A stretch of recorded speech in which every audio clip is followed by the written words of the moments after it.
नमस्कार दोस्तों, स्वागत है आपका यूट्यूब चैनल एबी टेक में और मैं हूं ब्रजेंद्र। दोस्तों आज हम बात करने वाले हैं लोअर पीसीएस के विभिन्न टर्म्स के बारे में कि क्या इसमें एजुकेशन क्वालिफिकेशन रहेगा, इसका सिलेक्शन प्रोसेस क्या है, एग्जाम पैटर्न क्या है, सिलेबस क्या है और किस तरीके से इसमें आप ऑनलाइन आवेदन कर सकते हैं।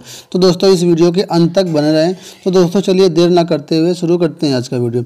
और दोस्तों वीडियो शुरू करने से पहले आपसे एक छोटी सी गुजारिश करेंगे, अगर आपने हमारा चैनल अभी तक सब्सक्राइब नहीं किया हुआ है तो अभी चैनल को सब्सक्राइब करके बेल निशान दबा लीजिए, जिससे आने वाले वीडियोस की अपडेट आपको तुरंत मिल जाए। दोस्तों इसके साथ ही ये वीडियो बहुत ही इंपॉर्टेंट है, इसलिए अपने सभी दोस्तों को अभी का अभी लाइक और शेयर कर दीजिए। तो दोस्तों चलिए शुरू करते हैं आज का वीडियो। दोस्तों उत्तर प्रदेश में काफ़ी टाइम से इस भर्ती का बेसब्री से इंतजार हो रहा था, तो आखिरकार ये भर्ती आ गई है। दोस्तों इसके ऑनलाइन आवेदन 30 जनवरी से स्टार्ट हो चुके हैं और इसकी लास्ट डेट 19 फरवरी 2019 तक आप इसमें ऑनलाइन आवेदन कर सकते हैं। और साथ ही साथ अगर कोई करेक्शन करना है तो आप इस टाइम पर करेक्शन भी कर सकते हैं, लेकिन अगर फीस आपने सबमिट कर दिया तो उसके बाद करेक्शन आपका नहीं होगा, यानी फीस सबमिट के पहले आप करेक्शन कर सकते हैं। ठीक है, यहाँ पर काफ़ी सारे पद हैं, तो यहाँ पे कुल मिलाकर के 672 पोस्ट हैं। पिछली भर्ती के मुकाबले में काफ़ी पदों की संख्या में इजाफा हुआ है यहाँ पे, और ऐसा बोला जा रहा है, बताया जा रहा है कि ये पदों की संख्या और भी बढ़ सकती है। ठीक है, जल्दी से इसका एलिजिबिलिटी क्राइटेरिया बता देता हूँ। वैसे अगर आप डिटेल वीडियो देखना चाहते हैं तो ऊपर आई बटन पे मैंने लिंक कर दिया है, वहाँ पे क्लिक करके आप देख सकते हैं उस वीडियो को। ठीक है, तो यहाँ पे पहली पोस्ट है सहायक चकबंदी अधिकारी।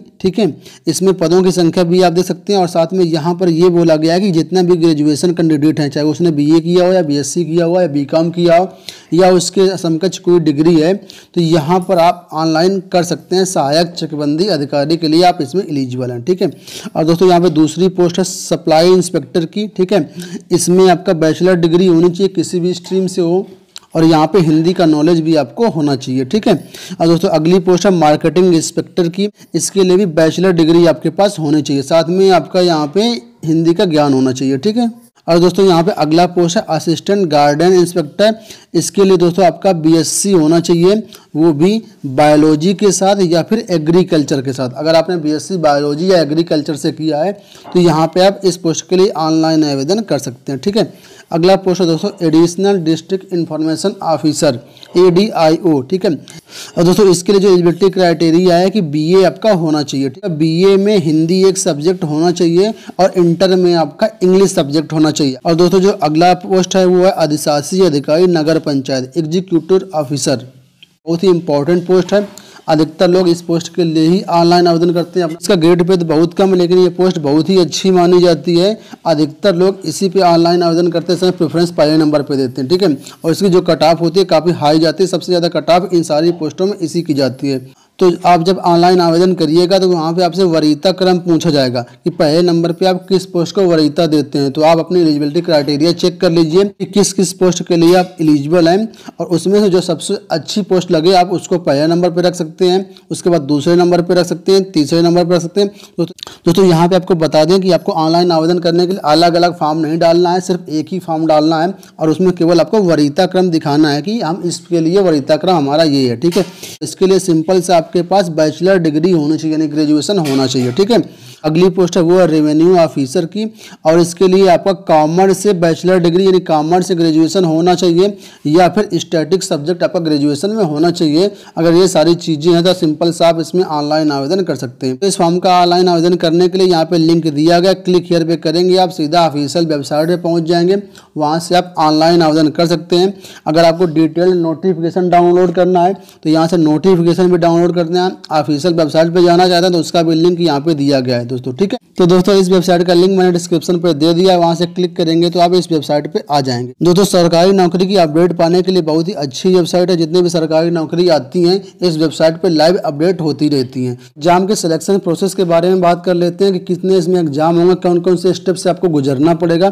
तो दोस्तों आपको बता दूं यहाँ पे बोर्ड ने पहले ही बताया है कि यहाँ पे 2 मेन एग्जाम हो सकते हैं। ठीक है, कभी क्लियर नहीं है, अभी आप नोटिफिकेशन पे आप देख सकते हैं यहाँ पे कि यहाँ पे 2 एग्जाम हो सकते हैं, ऐसा बोला गया। पहला एग्जाम होगा वो प्री होगा, और अगर ज़रूरत पड़ी कैंडिडेट ज़्यादा हुए तो बोर्ड मेन एग्जाम भी यहाँ पे करा सकता है। ठीक है, तो दोस्तों यहाँ पे 2 एग्जाम हो सकते हैं अगर कैंडिडेट की संख्या ज़्यादा हुई। तो दोस्तों ये जो मैं सिलेबस बता रहा हूँ, जो सिलेक्शन प्रोसेस बता रहा हूँ, ये पिछली भर्ती के हिसाब से बता रहा हूँ।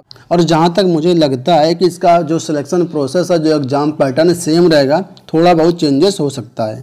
तो इस अकॉर्डिंग आप तैयारी कर सकते हैं अभी से। और जैसे ही लेटेस्ट सिलेबस ऑफिशियल नोटिफिकेशन इस भर्ती का आ जाएगा तो मैं उसका डिटेल वीडियो बना करके आप दे दूंगा, तो आप उस हिसाब से अपने नॉलेज को अपडेट कर लीजिएगा। ठीक है दोस्तों, यहाँ पे ये बताया गया है कि यहाँ पे आपको 3 चरणों से गुजरना पड़ेगा। 3 चरणों में परीक्षा होगी। पहला जो होगा आपका प्रिलिमिनरी एग्जाम होगा, यानी प्रारंभिक परीक्षा होगी। दोस्तों दूसरा एग्जाम है वो मेन एग्जाम है, यानी मुख्य परीक्षा है।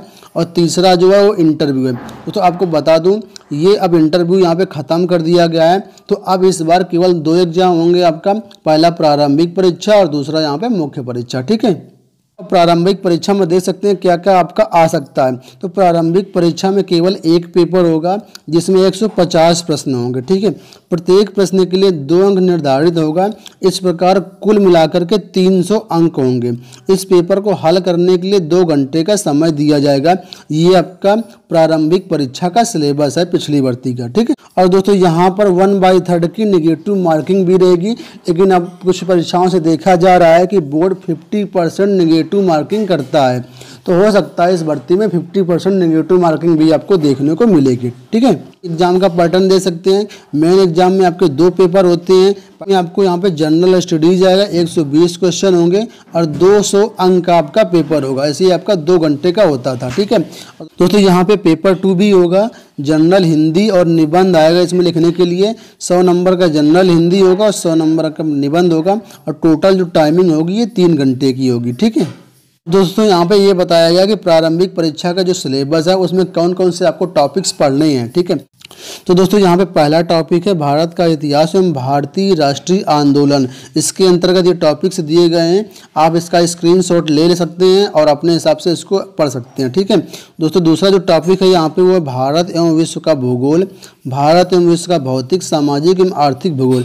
इसके अंदर भी टॉपिक वाइज दिए गए हैं, तो इसको आपको भी पढ़ लेना है। ठीक है, तीसरा जो टॉपिक यहाँ बताया गया भारतीय राजनीति एवं शासन, संविधान, राजनीति व्यवस्था, पंचायती राज, लोक नीति एवं आधिकारिक मुद्दे आदि। ठीक है, चौथे टॉपिक में यहाँ पे ये बताया गया भारतीय अर्थव्यवस्था एवं सामाजिक विकास। इसके बाद यहाँ पे राष्ट्रीय एवं अंतर्राष्ट्रीय महत्व की समसामयिक घटनाएं, इसमें खेल कूद के प्रश्न भी सम्मिलित किए जाएंगे। ठीक है, अगला टॉपिक दोस्तों भारतीय कृषि। कृषि के अंतर्गत आप सिलेबस यहाँ पे देख सकते हैं कौन कौन से टॉपिक से क्वेश्चन आएंगे। अगला जो टॉपिक है वो है सामान्य विज्ञान का। अभी टॉपिक वाइज पूरा बताया गया कि क्या क्या किस तरीके से यहाँ पे प्रश्न आएंगे। और दोस्तों अगले नंबर पर यहाँ पे बताया गया प्रारंभिक गणित, हाई स्कूल इस तक आएगा।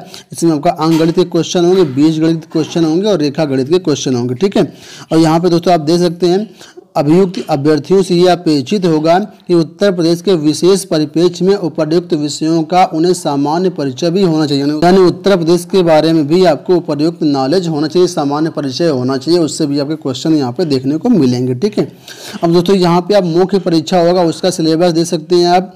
मुख्य परीक्षा यहाँ पे बताया गया 200 अंक की होगी आपका। ठीक है, इसमें 2 घंटे का टाइम होगा, 120 प्रश्न होंगे। और जीएस में क्या क्या आएगा तो उसके बारे में बताया गया है। तो यहाँ पे आप नंबर वाइज देख सकते हैं, 1 2 3 4 5 6 7 करके दिया गया पूरा सिलेबस और टॉपिक वाइज दिया गया है।